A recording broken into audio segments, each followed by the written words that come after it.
Todo el mundo habla de los efectos del anime tiernos e inocentes como el pica pica de Pikachu. Pica pica. Pero hay un sonido que es corto, simple y totalmente desalentador.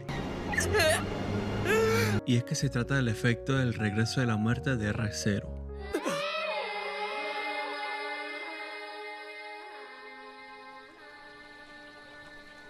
Cada vez que suena de una batalla épica, es la muerte recordándote que acabas de fallar y que se repetirá la tragedia una vez más. Si para ti es traumante ese sonido, imagina cómo lo debe estar pasando Subaru escuchándolo miles de veces.